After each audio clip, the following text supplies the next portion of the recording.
வணக்கம் மக்களே. கர்நாடக மாநிலத்தில் தும்கூர் மாவட்டத்தில் கேஆர்பேட் அப்படிங்கிற தாலுக்காவை சேர்ந்த ஒரு பகுதியில் இருக்கக்கூடிய விவசாயிகள் என்ன பண்ணுறாங்கன்னா, அவங்க தினமும் வேலை பார்க்கக்கூடிய ஒரு தென்னந்தோப்புக்கு வேலைக்காக கிளம்பி போகிறாங்க.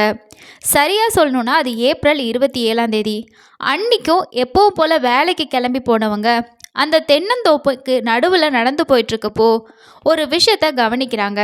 அது என்ன அப்படின்னா, அந்த தென்னந்தோப்பில் இருக்கக்கூடிய ஒரு பகுதியில் மட்டும் ஒரு 7-8 தெருநாய் நின்றுட்டு அங்கே ஏதோ ஒரு விஷயத்த கடிச்சு கொதறிக்கிட்டு இருக்கதா பார்க்குறாங்க. அதாவது அங்கே கிடக்கிற விஷயத்த சாப்பிட்றதுக்காக அந்த நாய் ஒன்றோட ஒன்று சண்டை போட்டுட்டு இருக்கதையும் பார்க்குறாங்க.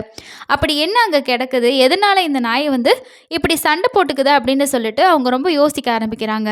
அதுக்கப்புறமா அந்த தென்னந்தோப்புக்குள்ளே என்னதான் இருக்குது அப்படின்னு பார்க்கறதுக்காக கல் எடுத்து அந்த நாய் எல்லாத்தையுமே விரட்டி விட்டுட்டு அந்த இடத்துல போயிட்டு அப்படி என்ன கிடக்குது அப்படின்னு பார்த்த எல்லாருக்குமே மிகப்பெரிய அதிர்ச்சி காத்துட்ருக்கு. இது அதிர்ச்சி அப்படின்னு மட்டும் நம்ம சொல்ல முடியாது. அதாவது பார்த்த எல்லாருமே ஒரு மிகப்பெரிய பயத்தோட உச்சத்துக்கே போனாங்க அப்படின்னு தான் சொல்லணும். அப்படி அவங்க என்ன பார்த்தாங்க அப்படின்னா, அந்த இடத்துல ஒரு மனிதனோட உடல் ட்ரெஸ் எதுவுமே இல்லாமல் முகம் எல்லாம் அப்படியே செதஞ்சு ஒரு 7-8 நாய் அந்த உடம்பு முழுக்க கடிச்சு கொதறி இருக்கத அவங்க பார்க்குறாங்க. அதாவது ஒரு 7-8 நாய் கடிச்சு கொதறி இருந்தால் எப்படி இருக்கும், அந்த மாதிரி அந்த உடலோட பகுதியில் இருக்கக்கூடிய சதைகள் எல்லாமே அங்கங்கே செதறி கிடக்கிறதையும் அங்கே இருக்கிறவங்க பார்க்குறாங்க. அதை பார்த்தவங்களுக்கு இது ஒரு பெண்ணோட சடலம் அப்படிங்கிறதுக்கான சில அறிகுறிகள் தெரியுது. ஏன்னா அந்த உடம்புல எந்த ஒரு ட்ரெஸ்ஸுமே இல்லாமல் கிடக்கிறதுனால அங்கே இருக்கிறவங்களுக்கு முகம் தெரியலை. ஆனால் பாடியில் இருக்கக்கூடிய சில விஷயங்களை வச்சு இது ஒரு லேடி தான் அப்படின்னு சொல்லிட்டு அவங்க ஐடென்டிஃபிகேஷன் பண்ணுறாங்க. அது மட்டும் இல்லாமல் அந்த லேடியோட உடம்புல சில நகைகள், மோதிரம், இந்த மாதிரி விஷயங்களும் இருந்திருக்கு. இந்த விஷயத்தெல்லாம் வச்சு அந்த விவசாயிகள் இறந்து கிடக்கிறது ஒரு பெண்ணோட சடலம் தான் அப்படிங்கிறத அவங்க தெரிஞ்சுக்கிறாங்க. இதுக்கப்புறமா அவங்க என்ன பண்ணுறாங்க அப்படின்னா, இந்த தகவல் தொடர்பாக அந்த தாலுக்காவில் இருக்கக்கூடிய, அதாவது அந்த ஊரில் இருக்கக்கூடிய விஓக்கு இது தொடர்பாக அவங்க இன்ஃபார்ம் பண்ணுறாங்க. கூடவே அந்த விஓ என்ன பண்ணுறாரு அப்படின்னா, அங்கே இருக்கக்கூடிய தாலுக்கா போலீஸ் ஸ்டேஷனுக்கும் இந்த மாதிரி ஒரு தென்னந்தோப்புக்குள்ளே அடையாளம் தெரியாத சடலம் ஒன்று பார்த்தீங்க அப்படின்னா கிடக்குது. ஸோ இதை அங்கே இருக்கக்கூடிய விவசாயிகள் பார்த்துட்டு எனக்கு இன்ஃபார்ம் பண்ணாங்க. ஸோ நீங்கள் இமீடியட்டாக அந்த இடத்துக்கு போயிட்டு அங்கே என்ன நடந்துச்சு அப்படிங்கிறத பாருங்கள் அப்படிங்கிற மாதிரி அந்த விஓ போலீஸ்கிட்ட சொல்கிறாரு. இப்படி இந்த தகவல் போலீஸ்க்கு கிடைச்சதுக்கப்புறமா போலீஸ் என்ன பண்ணுறாங்க அப்படின்னா, அந்த சம்பவம் நடந்ததாக சொல்லக்கூடிய அந்த இடத்துக்கு அவங்களோட டீம் கூட கிளம்புறாங்க. கூடவே இவங்க கூட என்ன பண்ணுறாங்கன்னா, ஃபாரன்சிக் டீம் அங்கே இருக்கக்கூடிய சிச்சுவேஷன் என்ன அப்படின்னு தெரிஞ்சுக்கிறதுக்காக அவங்களுக்கு என்னென்ன விஷயம்லாம் தேவையோ அது எல்லாத்தையுமே கூட்டிக்கிட்டு சம்மந்தப்பட்ட ஸ்பாட்டுக்கு போகிறாங்க. போலீஸும் அந்த சம்மந்தப்பட்ட ஸ்பாட்டுக்கு அந்த பாடியில் இருக்கக்கூடிய விஷயங்கள் எல்லாத்தையுமே பார்த்ததுக்கப்புறமா இறந்தது ஒரு பொண்ணு தான் அப்படின்னு சொல்லிட்டோம். அவங்களோட முகத்தை அவங்களால கண்டுபிடிக்க முடியல. ஏன்னா அந்த முகம் ரொம்ப சிதைக்கப்பட்டிருக்கு. கூடவே நாய்கள் எல்லாம் கடிச்சு கொதறினதுனால யார் அப்படிங்கிறத அவங்க முகத்தை வச்சு அவங்களால அடையாளம் கண்டுபிடிக்க முடியல. ஸோ அந்த பாடியோட இருக்கக்கூடிய விஷயங்களை வச்சு தான் அது ஒரு பெண் அப்படின்னு சொல்லிட்டே அவங்களால கண்டுபிடிக்க முடியுது. இதுக்கப்புறமா போலீஸ்க்கு என்ன அப்படின்னா, அந்த பொண்ணு போட்டிருக்கக்கூடிய அந்த நகைகள் இருக்கு இல்லையா, ஸோ அதை வச்சு அவங்க போட்டிருந்த அந்த மோதிரம், அவங்க கழுத்தில் போட்டிருந்த செயின், இந்த மாதிரி விஷயத்தை வச்சு அவங்க யார் அப்படின்னு சொல்லிட்டு ஐடென்டிஃபை பண்ணலாம் அப்படிங்கிற மாதிரி போலீஸ் பார்த்திங்கன்னா நினைக்கிறாங்க. கூடவே இந்த விஷயத்தை தான் எவிடன்ஸாக வச்சு அவங்க இந்த கேஸோட இன்வெஸ்டிகேஷனையே ஸ்டார்ட் பண்ணுறாங்க. அப்படி போலீஸோட இந்த இன்வெஸ்டிகேஷன் ஸ்டார்ட் பண்ணும்போது என்னென்ன மாதிரியான கேள்விகள் எல்லாம் அவங்களுக்கு முன்னாடி இருக்குது அப்படின்னா, இறந்து போன இந்த லேடி யார், இவங்க எப்படி இந்த தென்னந்தோப்புக்குள்ளே வந்தாங்க, இவங்க இந்த தென்னந்தோப்புக்குள்ளே கொலை செய்யப்பட்டாங்களா, இல்லை வேற எங்கேயாவது இவங்களை கொலை செஞ்சு அந்த நபர் இவங்களோட பாடியை கொண்டு இந்த தென்னந்தோப்பில் போட்டு போனாரா, இவங்க இந்த ஊரை சேர்ந்தவங்களா, இல்லை பக்கத்து ஊரில் இருக்கிறவங்களா, இல்லை வெளியூரை சேர்ந்தவங்களா, இந்த மாதிரி ஏகப்பட்ட கேள்விகள் போலீஸ்க்கு பார்த்திங்கன்னா இந்த கேஸில் இருக்குது. காரணம் என்ன அப்படின்னா, அவங்களோட முகம் தெரியலை, இது ஒரு லேடி தான் அப்படிங்கிற விஷயம் மட்டும்தான் அவங்களுக்கு தெரிஞ்சிருக்கு. மற்றபடி அந்த ஊரில் இருக்கிறவங்களுக்கும் இந்த மாதிரி யாராவது ஊரில் காணாமல் போயிருக்காங்களா, ஸோ மிஸ்ஸிங் ஏதாவது இருக்கா அப்படின்னு சொல்லி கேட்டாலும் அவங்களுக்கும் அதை பற்றி எந்த தகவலுமே தெரியல. அதனால இந்த கேஸில் இந்த டெட் பாடி யார் அப்படிங்கிறத கண்டுபிடிக்கணுங்கிறது தான் போலீஸோட ஒரு மெயினான ஒரு விஷயமா இருந்திருக்கு. ஏன்னா அது யாருன்னு கண்டுபிடிச்சாதான் அடுத்தடுத்து அவங்க எங்கே இருந்தாங்க, எதனால் இங்கே வந்தாங்க, இவங்களை யார் கொலை பண்ணாங்கன்றதுக்கான கேள்விகளுக்கு எல்லாத்துக்குமே போலீஸ்க்கு பதில் கிடைக்கும் அப்படின்னு நினைக்கிறாங்க. இந்த இறந்து போன பொண்ணு யார், ஸோ அவங்க எதனால் கொலை செய்யப்பட்டாங்க அப்படிங்கிறத பற்றியும் அவங்க கொலை செய்யப்பட்டதுக்கான என்ன காரணம் அப்படிங்கிறத பற்றி தான் இந்த வீடியோவில் நம்ம பார்க்க போகிறோம். காரணம் அப்படிங்கிற ஒரு விஷயம் சொன்னேன் இல்லைங்களா? ஸோ அதை நீங்கள் கேட்டிங்க அப்படின்னா, ஸோ இந்த பெண்ணுக்கு நடந்தது கரெக்டு தான், ஸோ இந்த மாதிரி தப்பு செய்யக்கூடிய பெண்களுக்கு இந்த மாதிரி தான் நடக்கணும் அப்படின்னு சொல்லிட்டு நீங்கள் கண்டிப்பாக கமெண்ட்ஸில் சொல்லுவீங்க. ஸோ இந்த காரணத்தை தெரிஞ்சுக்கிறதுக்காக இந்த வீடியோவை கடைசி வரைக்கும் ஸ்கிப் பண்ணாமல் பாருங்கள். அது மட்டும் இல்லாமல் நீங்கள் இன்னும் நம்ம சேனலை சப்ஸ்கிரைப் பண்ணலைன்னா இது போன்ற நிறைய க்ரைம் வீடியோஸை பார்க்குறதுக்காக சப்ஸ்கிரைப் பண்ணிக்கோங்க. அண்ட் நீங்கள் இந்த லேடி செஞ்ச செயலை பற்றியும் இந்த க்ரைமை பற்றியும் என்ன நினைக்கிறீங்கன்னு சொல்லிட்டும் மறக்காமல் கமெண்ட் செக்ஷனில் சொல்லுங்கள்.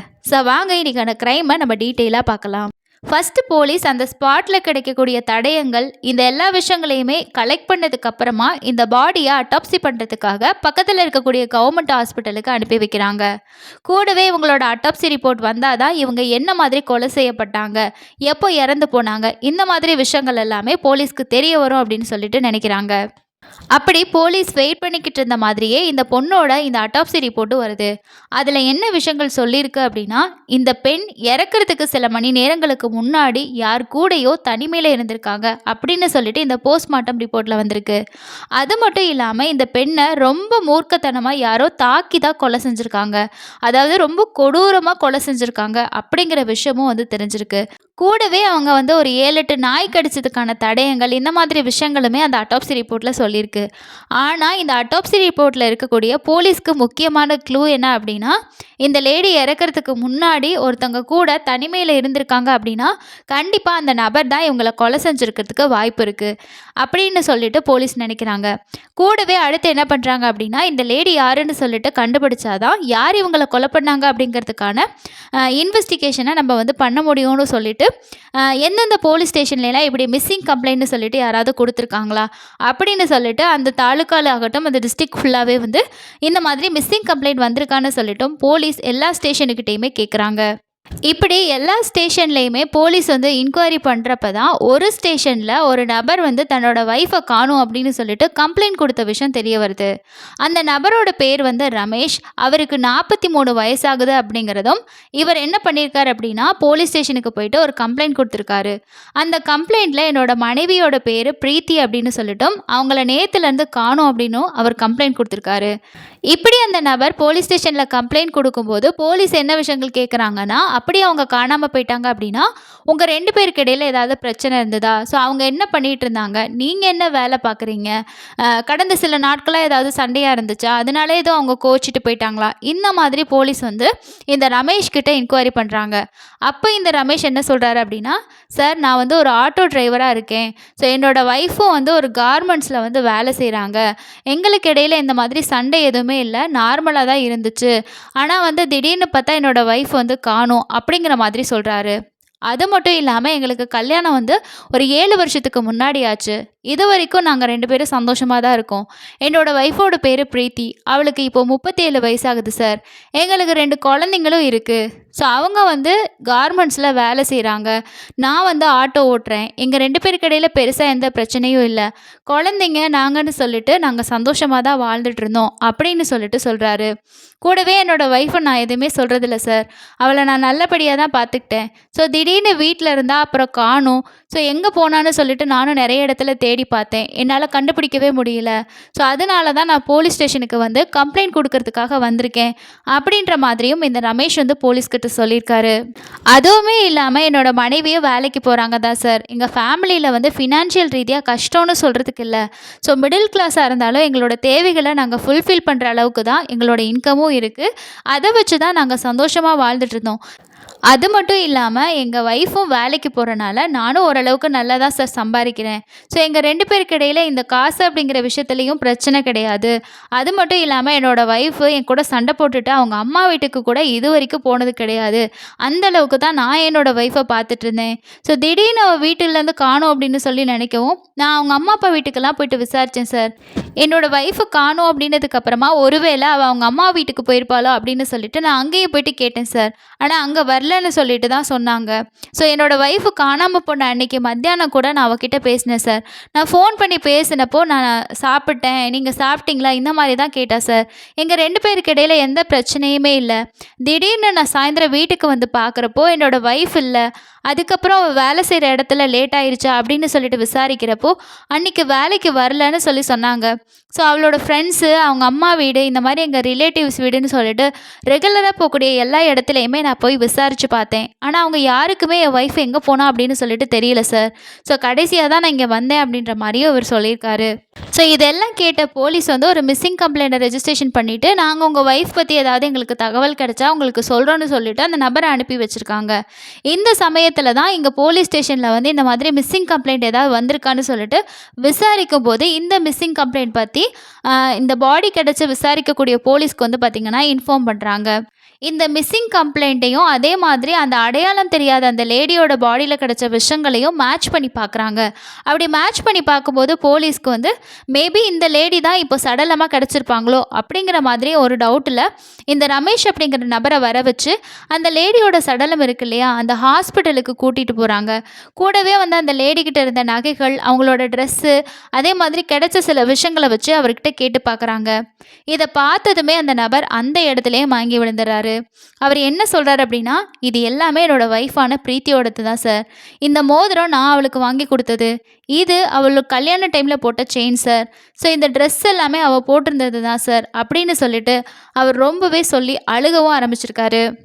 இந்த டைமில் போலீஸ் வந்து இந்த டெட் பாடி எங்கே கிடச்சிச்சு அப்படிங்கிற தகவலுமே அந்த ரமேஷ் கிட்ட சொல்கிறாங்க. அப்போ அவர் என்ன சொல்கிறார் அப்படின்னா, சார் இந்த பகுதிக்கு வந்து இந்த தென்னந்தோப்புக்கு வந்து இறந்து போகிற அளவுக்கு என்னோடய ஒய்ஃப்க்கு எதுவுமே தெரியாது சார். எங்களுக்கு யாருமே இங்கே இல்லை. அப்படி இருக்கும்போது என்னோடய ஒய்ஃபு இங்கே வந்து இறந்து போகிறதுக்கு வாய்ப்பில்லை. யாரோ என்னோடய ஒய்ஃபை ஒன்று கடத்திட்டு வந்திருக்கலாம், இல்லை அவள் யாராவது தெரிஞ்சவங்க கூட வந்து தான் இந்த மாதிரி ஆகியிருக்கணும். ஸோ அதனால் நீங்கள் கண்டிப்பாக இந்த மாதிரி என்னோடய ஒய்ஃபை கொலை பண்ணது யாருன்னு சொல்லிட்டு கண்டுபிடிச்சி அவங்களுக்கு தகுந்த தண்டனை கொடுக்கணும், இந்த மாதிரி போலீஸ்கிட்ட வந்து சொல்லியிருக்காரு. இப்போ இந்த விசாரணையில் போலீஸ்க்கு முக்கியமான விஷயங்கள் தெரிய வருது. அதாவது இந்த அடையாளம் தெரியாத இந்த பாடி யாரோடது அப்படிங்கிறத சொல்லிட்டு அவங்களுக்கு இன்ஃபர்மேஷன் கிடச்சிருது. இதுக்கப்புறமா இந்த லேடியை இங்கே கூட்டிகிட்டு வந்து கொலை பண்ணது யார், இல்லை கொலை பண்ணி கொண்டு வந்து போட்டது யார் அப்படின்ற விசாரணையை ஸ்டார்ட் பண்ணுறாங்க. அப்போ தான் என்ன பண்ணுறாங்கன்னா, இந்த இறந்து போன பிரீத்தி இருக்காங்க இல்லையா, அவங்க மொபைல் நம்பரை வச்சு அவங்க ரீசெண்டாக யார்கிட்டையெல்லாம் பேசிகிட்டு இருந்தாங்க, ஸோ கடைசியாக அவங்க யார்கிட்ட பேசினாங்க, இந்த மாதிரி அவங்களோட கால் ஹிஸ்ட்ரி எல்லாமே எடுத்து போலீஸ் வந்து விசாரிக்கிறாங்க. இந்த விசாரணையில் தான் போலீஸ்க்கு நிறைய தகவல் கிடச்சிருக்குங்க. அதில் முக்கியமாக இந்த கேஸோட டேர்னிங் பாயிண்ட்டே இதில் இருந்து தான் ஸ்டார்ட் ஆகுது. அதாவது இந்த பிரீத்தி இருக்காங்க இல்லையா, அவங்க வந்து ஒரு 4-5 நாளாகவே ஒரு நம்பருக்கு அடிக்கடி பேசிகிட்டு இருந்திருக்காங்க. அதாவது அந்த நபர் கூட டைம் அப்படின்னு சொல்லி பார்க்காம மணிக்கணக்கில் பேசிகிட்டு இருந்திருக்காங்க. முக்கியமாக நைட் டைம்லலாம் ஒரு 2 மணி நேரம், 3 மணி நேரம், 4 மணி நேரம் இந்த மாதிரியெல்லாம் தொடர்ந்து வந்து பேசிகிட்டு இருந்திருக்காங்க. இந்த கால் ஹிஸ்ட்ரியை போலீஸ் வந்து ப்ரீவியஸ் ஹிஸ்ட்ரியை தான் எடுத்திருக்காங்க. ஆனால் முன்னாடியெல்லாம் இந்த மாதிரி பிரீத்தி யார்கிட்டையும் ஃபோனில் அவ்வளோ நேரம் பேசிக்கிட்டே இருந்ததில்ல. ஆனால் இந்த 4 நாளாக தான் அந்த நபருக்கு அவங்க ரொம்ப நேரம் பேசிக்கிட்டே இருந்திருக்காங்க. இந்த 4 நாள் அப்படின்றது மட்டும் இல்லாமல் அந்த பிரீத்தி காணாமல் போனதாக சொல்கிறாங்க இல்லையா, அந்த நாளில் கூட இந்த நபர்கிட்ட தான் அவங்க கடைசியாக வந்து பேசியிருக்காங்க. ஸோ அதனால் இந்த பிரீத்தியோட கொலைக்கும் அந்த நபருக்கும் கண்டிப்பாக ஏதோ சம்மந்தம் இருக்குது. அந்த நபர் யாருன்னு சொல்லி கண்டுபிடிச்சி அவர்கிட்ட நம்ம வந்து விசாரித்தோம் அப்படின்னா கண்டிப்பாக இந்த பிரீத்தி வந்து எதனால் கொலை செய்யப்பட்டாங்க, ஸோ என்ன அவங்க 2 பேருக்கு இடையில் இருக்கக்கூடிய ரிலேஷன்ஷிப் இது தெரியும்னு சொல்லிட்டு போலீஸ் அந்த நபர் பற்றின தகவலை எடுக்கிறாங்க. அப்படி எடுத்தப்போ தான் அந்த நபரோட பேர் புனீத் அப்படிங்கிறதும், அவருக்கு 25 வயசு அப்படின்னு சொல்லிட்டும், அவர் படிப்பு முடிச்சுட்டு ஒரு ப்ரைவேட் கம்பெனியில் வேலை பார்த்துட்ருக்கான் அப்படிங்கிற விஷயத்தையும் போலீஸ் கண்டுபிடிக்கிறாங்க. இப்போ இந்த விஷயம் எல்லாம் தெரிஞ்சதுக்கப்புறமா போலீஸ் என்ன பண்ணுறாங்கன்னா, இப்போ அந்த புனீத் கரண்ட்டாக எந்த லொக்கேஷனில் இருக்கான் அப்படின்னு சொல்லிட்டு அவனோட மொபைலை வச்சு ட்ராக் பண்ண ட்ரை பண்ணுறாங்க. அப்படி இந்த புனீத்தோட மொபைல் நம்பரை வச்சு லைவ் லொக்கேஷனை ட்ராக் பண்ண ட்ரை பண்ணுறப்ப தான் போலீஸ்க்கு ஒரு விஷயம் தெரிய வருது. அவரோட ஃபோனு சுவிட்ச் ஆஃப் ஆகியிருக்கு. அதுவும் இல்லாமல் அவரோட ஆதார் கார்டில் இருக்கக்கூடிய அட்ரஸை வச்சு சரி அந்த அட்ரஸில் போய்ட்டு நம்ம அக்யூஸ்டை அரெஸ்ட் பண்ணிடலாம் அப்படின்ற மாதிரி போலீஸ் என்ன பண்ணுறாங்கன்னா அந்த சம்மந்தப்பட்ட இடத்துக்கு போகிறாங்க. ஸோ அங்கே போயிட்டு பார்க்குறப்போ போலீஸ்க்கு வந்து அந்த நபர் வீட்டில் இல்லை அப்படிங்கிற விஷயமும், அவரோட ஃபோனு சுவிட்ச் ஆஃபில் இருக்குது அப்படிங்கிற மாதிரி விஷயமும் மிகப்பெரிய சந்தேகத்தை உண்டு பண்ணுது.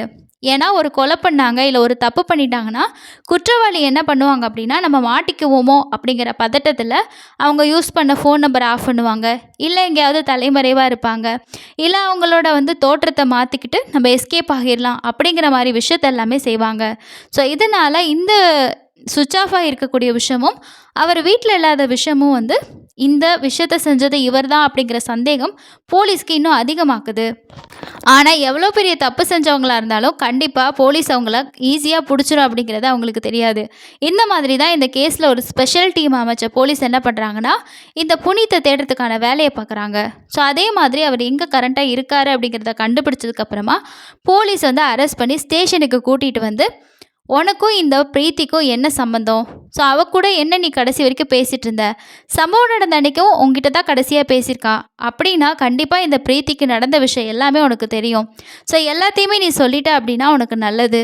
இல்லை அப்படின்னா நாங்கள் விசாரிக்க வேண்டிய விதத்தில் விசாரிக்கிற மாதிரி இருக்கும். இந்த மாதிரி போலீஸ் கேட்குறாங்க.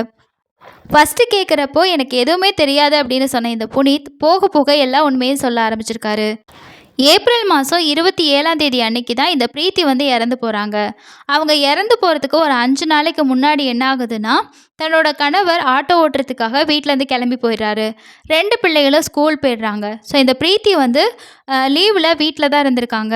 ஸோ அந்த டைமில் என்ன பண்ணுறாங்கன்னா, வீட்டு வேலை பிள்ளைங்க வேலையெல்லாம் முடிச்சுட்டு ஃப்ரீயாக இருக்க டைமில் தன்னோட ஃபோனில் அவங்க சோஷியல் மீடியாவில் ஒரு அக்கௌண்ட்டை ஓப்பன் பண்ணியிருக்காங்க.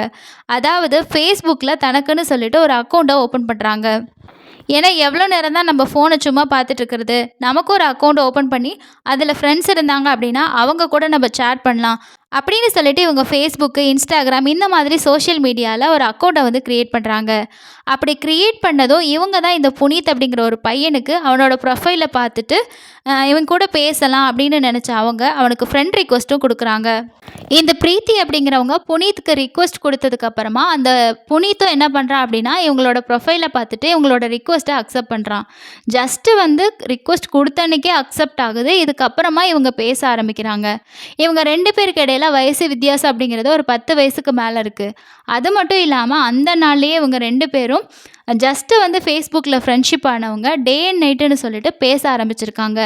இது கூடவே இந்த லேடி என்ன பண்ணுறாங்கன்னா, இவங்களோட ஃபோன் நம்பரே ஷேர் பண்ணி வீடியோ காலில் பேசுகிறது, அதே மாதிரி வாய்ஸ் கால் பேசுகிறது, வாட்ஸ்அப்பில் பேசுகிறது, இந்த மாதிரின்னு சொல்லிட்டு தன்னோட கணவருக்கு தெரியாமல் இவங்க மணிக்கணக்காக இந்த புனித் கிட்ட பேச ஆரம்பிச்சிருக்காங்க. இப்படி இவங்க 4 நாள் பேசினதுக்கப்புறமா என்ன பண்ணுறாங்க அப்படின்னா, நம்ம மீட் பண்ணலாம். ஸோ எவ்வளோ நாள் தான் நம்ம ஃபேஸ்புக்லேயே பார்த்துட்டு இருக்கிறது, வீடியோ கால்லேயே பார்த்து பேசுகிறது அப்படின்னு சொல்லிட்டு அந்த சம்பவம் நடந்ததாக சொல்லக்கூடிய அன்னைக்கு என்ன பண்ணுறாங்கன்னா, பிள்ளைங்களை ஸ்கூலுக்கு அனுப்பிட்டு ஹஸ்பண்டையும் வேலைக்கு அனுப்பிட்டு இவங்க புனித்துக்கு மெசேஜ் பண்ணி நம்ம இன்றைக்கி வெளியில் எங்கேயாவது போகலாமா, மீட் பண்ணலாமா அப்படிங்கிற மாதிரி கேட்குறாங்க.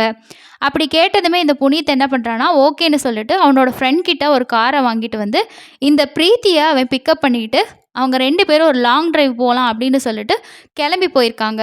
இப்படி ஒரு லாங் டிரைவ் போகலாம், ஸோ வெளியில் எங்கேயாவது சுற்றி பார்க்கலாம் அப்படின்ற மாதிரி போனவங்க மீட் பண்ணதுக்கப்புறமா என்ன பண்ணுறாங்கன்னா, ஒரு 2 மணி நேரம் ட்ராவல் பண்ணதுக்கப்புறமா ஒரு இடத்துல போயிட்டு ஒரு ரூம் பார்த்திங்கன்னா எடுத்திருக்காங்க.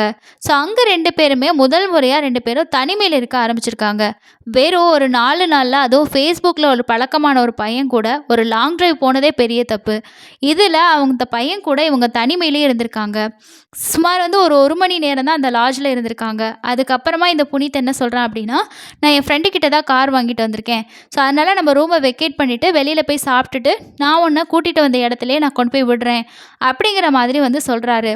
ஸோ இவங்களும் சரின்னு சொல்லிட்டு ரூமை வெக்கேட் பண்ணிவிட்டு அதுக்கப்புறமா 2 பேரும் காரில் திரும்ப கிளம்பியிருக்காங்க. இப்படி காரில் கிளம்பும் போதே இந்த பிரீத்தி என்ன சொல்கிறாங்க அப்படின்னா, ஏன் இவ்வளோ சீக்கிரமாக கிளம்புற, டைம் அப்படிங்கிறது ஒரு 12 மணி தானே ஆகுது, என்னோடய ஹஸ்பண்டும் நைட்டு லேட்டாகி தான் வீட்டுக்கு வருவார், பசங்களும் ஸ்கூல் விட்டு ஈவினிங் தான் வருவாங்க, ஸோ அது வரைக்கும் நான் ஃப்ரீயாக தான் இருக்கேன், ஸோ அதனால் நம்ம இன்னொரு டைம் போயிட்டு ஒரு லாட்ஜில் ரூம் எடுத்து கூட இன்னும் நம்ம டைம் ஸ்பெண்ட் பண்ணலாம் அப்படிங்கிற மாதிரி அந்த புனித் கிட்ட சொல்கிறாங்க. இப்படி இந்த பிரியா புனித்தை டார்ச்சர் பண்ணிக்கிட்டே இருந்திருக்காங்க. ஸோ நம்ம ரொம்ப நேரம் இருக்கலாம், நீ ஏன் இப்படி சீக்கிரமாக கிளம்புற, இதுக்காக ஏன் நான் உன் கூட வந்தேன், இந்த மாதிரி கேட்குறப்போ அந்த பையன் என்ன சொல்கிறான் அப்படின்னா, இல்லை நம்ம கிளம்பலாம் அப்படிங்கிற மாதிரி சொல்லியிருக்கான். ஸோ அப்போ இந்த பிரியா என்ன பண்ணுறாங்க அப்படின்னா, இந்த புனித் கிட்ட ஒரு விஷயத்த சொல்கிறாங்க. அதாவது உன்னோட பவர் இவ்வளோதானா, உனக்கு இந்த மாதிரி விஷயத்துல எல்லாம் ரொம்ப நேரம் இருக்க முடியாது போலையே, ஆள் பார்க்க தான் இப்படி இருக்க, இந்த மாதிரி அவரோட ப்ரைவேட்டான விஷயங்களை பற்றி இவங்க திரும்ப திரும்ப கிண்டல் பண்ணி பேச ஆரம்பிச்சிருக்காங்க. இப்படி கிண்டல் பண்ணி பேசுறதுக்கான ரீசன் என்னவா இருந்திருக்கு அப்படின்னா, இவனை எப்படியாவது உசுப்பேத்தி நம்ம திரும்பவும் இன்னொரு ஹோட்டலுக்கு கூட்டிட்டு போயிட்டு, நம்ம நெனச்ச விஷயத்த செஞ்சுக்கலாம் அப்படிங்கிற மாதிரி இந்த புனீத்த தொடர்ச்சியா அவங்க இந்த மாரி விஷயத்த சொல்லி கிண்டல் பண்ணிக்கிட்டே இருந்திருக்காங்க. இத கேட்ட புனீத் என்ன சொல்றாரு அப்படின்னா, "நீ இந்த மாரியெல்லாம் பேசாத. ஸோ ஃப்ரெண்டு அப்படிங்கிறதுனால தான் நான் உன் கூட வந்தேன். ஸோ என்னோட இந்த விஷயத்தெல்லாம் பத்தி நீ இந்த மாதிரி பேசாத. நானும் கிளம்பணும், போலாம்." அப்படிங்கிற மாரி சொல்லியிருக்காரு. ஆனா இந்த பிரீத்தி அதெல்லாம் கேட்குற மாதிரியே இல்ல. தொடர்ந்து இப்படியே சொல்லிட்டு இருந்ததுனால, ஒரு கட்டத்தில இந்த புனீத்துக்கு கோவம் வந்து என்ன பண்றாரு அப்படின்னா, இந்த பிரீத்திய ஓங்கி ஒரு அறையிறாரு. ஸோ அந்த அரைஞ்சதுல அவங்க என்ன பண்றாங்க அப்படின்னா, அந்த இடத்துல அப்படியே மயங்கி விழுந்துடுறாங்க. அப்படி மயங்கி விழுந்த பிரீத்தி அதே இடத்துல கொஞ்ச நேரத்திலேயே மூச்சு பேச்சு இல்லாம இறந்து போயிடுறாங்க. ஆனா பிரீத்திய கொலை பண்ணணும் அப்படிங்கிற எந்த ஒரு நோக்கமுமே இந்த புனீத்துக்கு கிடையாது. ஸோ அவனுக்கு கோவம் வந்துச்சு அப்படிங்கிறதுனால ஓங்கி ஒரு அரைஞ்சதுலேயே அந்த லேடி அந்த இடத்துலயே மயக்கம் போட்டு இறந்துடுறாங்க. ஸோ இதுக்கப்புறமா இப்படி பிரீத்தி செத்து போயிட்டாலே என்ன பண்ணுறது ஒன்றுமே புரியல அப்படின்னு சொல்லிட்டு இந்த பையன் என்ன பண்ணுறான் அப்படின்னா, இந்த பாடியை நம்ம காரில் வச்சுருந்தா கண்டிப்பாக மாட்டிக்குவோம் அப்படின்னு சொல்லிட்டு அவங்க வந்துட்டு இருக்கப்போ ஒரு ஏரியாவில் ஒரு தென்னந்தோப்பு இருக்கதை பார்க்குறான். அந்த தோப்பில் யாராவது இருக்காங்களா அப்படிங்கிறத நோட்டம் விட்டதுக்கப்புறமா காரில் இருந்த பிரீத்தியோட பாடியை தூக்கிட்டு போயிட்டு அந்த தென்னந்தோப்புக்கு இருக்கக்கூடிய ஒரு பகுதியில் போட்டுட்டு, ஸோ யாரும் வந்து பாடி இப்படி இருந்தால் பார்த்துருவாங்க அப்படின்னு சொல்லிட்டு சில தென்னை ஓலைகளை எடுத்து அந்த பாடியை மூடி வச்சுருந்துருக்கான். கூடவே வந்து என்ன பண்ணுறான் அப்படின்னா, அந்த லேடியோட ஃபோனை சுவிட்ச் ஆஃப் பண்ணி அங்கேருந்து எடுத்துகிட்டு ஓடி போயிட்டுருக்கான். இன்னொரு பக்கம் ஈவினிங் வீட்டுக்கு வந்த பசங்களாகட்டும் தன்னோட அப்பா கிட்ட இப்படி அம்மா வீட்டில் இல்லை அப்படின்னு சொன்னதுனால இந்த ரமேஷ் நிறைய இடத்துல தன்னோட ஒய்ஃபை தேடி அலைஞ்சிருக்காரு. கடைசியாக வந்து போலீஸ் ஸ்டேஷனில் கம்ப்ளைண்ட் கொடுத்துருக்காரு. ஸோ அடுத்த நாள் வேலைக்கு வந்த அந்த தென்னந்தோப்பில் இருக்கக்கூடிய விவசாயிகள் தான் இந்த பாடியை பார்த்து போலீஸ்கிட்ட சொல்லியிருக்காங்க. இதுக்கப்புறமா தான் போலீஸ் இந்த சம்மந்தப்பட்ட கேஸில் விசாரணையை நடத்தி இதில் சம்மந்தப்பட்ட இந்த புனீத்தை வந்து அரெஸ்ட் பண்ணியிருக்காங்க. ஸோ இதில் முக்கியமான காரணம் இந்த லேடியை கொலை பண்ணுறது அப்படிங்கிறது அவனுக்கு மோட்டிவ் கிடையாது. ஸோ அவங்க ரொம்ப இவனை இரிட்டேட் பண்ணி பேசினதுனால கோவத்தில் அடித்ததுனால தான் இந்த பிரீத்தி அப்படிங்கிறவங்க இறந்து போயிருக்காங்க. ஸோ ஒரு விஷயம் யோசிச்சு பாருங்களேன், ஒருத்தர் கூட ஒரு ஃபேஸ்புக்கில் ஒரு ஃப்ரெண்ட் ரிக்வெஸ்ட் கொடுக்குறாங்க. ஸோ அதுவும் ஒரு 4 நாள் தான் தெரியும். ஸோ 4 நாள் பழகின ஒரு நபர் கூட வெளியில் போகலாம் அப்படின்னு சொல்லிட்டு கிளம்பி போனது மட்டும் இல்லாமல் அந்த பையனை ரொம்ப நேரம் என் கூட இரு அப்படின்னு சொல்லி டார்ச்சர் பண்ணதுனால இந்த லேடி வந்து அவங்க உயிரையே இழந்திருக்காங்க. இந்த விஷயத்தில் இந்த பிரீத்தி அப்படிங்கிறவங்க ஸோ இந்த பையன்கிட்ட ஒரு ஃப்ரெண்ட்ஷிப்பாக பேசணும் அப்படின்னு நினச்சதே தப்பு. சரி, ஃப்ரெண்ட் ரிக்வெஸ்ட் கொடுக்குறாங்க, பேசுகிறாங்க, அதை தாண்டி மீட் பண்ணணும். ஸோ அந்த பையன் கூட தன்னோட ஆசைகளுக்கு அவனை யூஸ் பண்ணிக்கணும் அப்படின்னு நினச்சதுனால இப்படி ஒரு விஷயம் அவங்களுக்கு வந்து நடந்திருக்கு. ஸோ இந்த கேஸை பற்றி நீங்கள் என்ன நினைக்கிறீங்க அப்படின்னு சொல்லிட்டு மறக்காமல் கமெண்ட்ஸில் சொல்லுங்கள். ஸோ இந்த சம்பவத்தில் ஈடுபட்ட புனீத்தை போலீஸ் அரெஸ்ட் பண்ணி அதுக்கப்புறமா கோர்ட்டில் ஆஜர் பண்ணி சிறையிலேயே அடைச்சிருக்காங்க. ஸோ இந்த சம்பவத்தில் பாதிக்கப்பட்டது யார் அப்படின்னா இந்த பிரீத்தியோட 2 பசங்களும் தான். இந்த விஷயத்தில் பிரீத்தி இறந்து போயிருந்தாலும் அவங்க செஞ்ச விஷயம் வந்து நியூஸ்லேயே ஆகட்டும், ஸோ இது ஒரு கேஸ் ஆகி எல்லாருக்குமே விஷயம் தெரிஞ்சிச்சு அப்படின்னா அவங்க ஃபேமிலியில் இருக்கிறவங்களுக்கு இது எவ்வளோ பெரிய அவமானமாக இருக்கும். ஸோ இதை எதையுமே யோசிக்காத பிரீத்தி என்னோட ஆசை தான் முக்கியம், நான் நினச்ச மாதிரி இஷ்டத்துக்கு வாழலாம் அப்படின்னு நினச்சதுனால ஒரு சைடு அவங்க உயிர் போயிருந்தாலும் இன்னொரு சைடு அவங்க ஃபேமிலிக்கு எத்தனை வருஷம் ஆனாலும் மாறாத ஒரு அவமானத்தை தான் கொடுத்துட்டு போயிருக்குன்னு சொல்லணும். இந்த கேஸ் பற்றி ஃபுல் டீட்டெயில்ஸ் தெரிஞ்சுக்கணும் அப்படின்னா ஒவ்வொரு கேஸோட டீட்டெயில்ஸுமே நம்ம டிஸ்கிரிப்ஷனில் கொடுத்துருப்போம், நீங்கள் போயிட்டு பார்த்து தெரிஞ்சுக்கலாம். அடுத்து இன்னொரு யூஸ்ஃபுல்லான ஒரு கேஸில் சந்திக்கலாங்க. தேங்க்யூ.